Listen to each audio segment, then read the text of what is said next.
대장동 개발 특혜 의혹의 핵심 인물인 화천대유 대주주 김만배 씨의 구속 여부가 내일 판가름 납니다. 김 씨에게는 750억 원대의 뇌물을 이미 건넸거나 건네기로 약속한 혐의 등이 적용됐습니다. 곽상도 의원 아들이 화천대유에서 퇴직하면서 받은 50억 원도 뇌물에 포함된 것으로 파악됐습니다. 취재기자 연결합니다. 우철희 기자.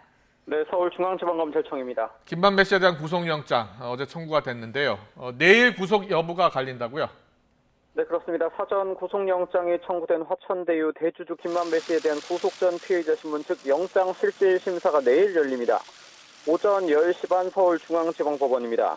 서울중앙지검 전담수사팀은 어제 전격적으로 김 씨에 대한 사전 구속영장을 청구했습니다. 영장에 적시된 혐의는 크게 4가지입니다. 먼저 750억 원대 뇌물 혐의입니다. 이미 구속된 유동규 전 성남도시개발공사 기획본부장에게 대장동 개발 사업 과정에서 특혜를 받는 대가로 700억 원을 건네기로 약속하고 먼저 5억 원을 지급한 혐의입니다. 이와 함께 화천대유 측이 무소속 곽상도 의원의 아들에게 퇴직금 명목으로 50억 원을 지급한 것도 곽 의원에 대한 뇌물로 영장에 적시됐습니다. 검찰은 또 김 씨를 유 전 본부장과 함께 특정경제범죄 가중처벌법상 배임 혐의의 공범으로도 판단했습니다. 김 씨가 대장동 개발 사업으로 얻은 막대한 이익이 성남도시개발공사와 시민들에게 돌아가지 않고 화천대유 측에 부당한 방법으로 지급돼 결과적으로 공사와 시에 손해를 끼쳤다는 겁니다.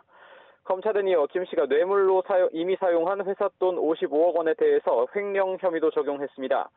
김만배 씨 측은 영장 청구에 강한 유감의 뜻을 밝혔습니다. 동업자 중 한 명으로 사업비 정산을 다투고 있는 정영학 회계사의 녹취록을 주된 근거로 한 영장 청구에 심히 우려하지 않을 수 없다면서 다음 조사 때 들려주겠다고 하고는 전격적으로 영장을 청구해서 피의자를 기만하고 방어권을 침해했다고 반발했습니다.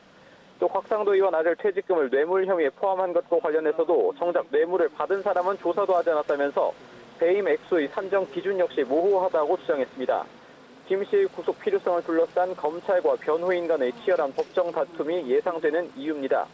구속 여부는 이르면 내일 밤이나 다음 날 새벽쯤 결정될 것으로 보입니다.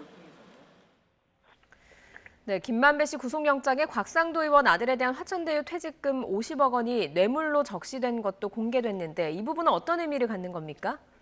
네, 곽상도 의원이 국회의원의 신분을 이용해 대장동 개발 사업에서 화천대유의 편의를 봐주고 그 대가로 아들이 50억 원을 받았다는 게 검찰의 판단입니다. 이와 관련해 서울중앙지검 전남수사팀은 김 씨에 대한 구속영장 청구 전에 문화재청 직원을 참고인 신분으로 불러 조사한 것으로 파악됐습니다.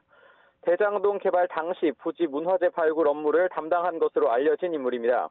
검찰은 20대 국회 때 교육문화체육관광위 소속이던 곽 의원이 상임위 활동 등을 통해 소관부처인 문화재청에 외압을 행사하고 화천대유의 대장동 사업 편의를 봐준 것 아니냐는 의심을 하고 있습니다. 문화재청 직원을 상대로도 대장동 개발 부지 문화재 발굴 경위와 곽 의원의 외압 행사 여부 등을 집중적으로 따져 물은 것으로 전해졌습니다.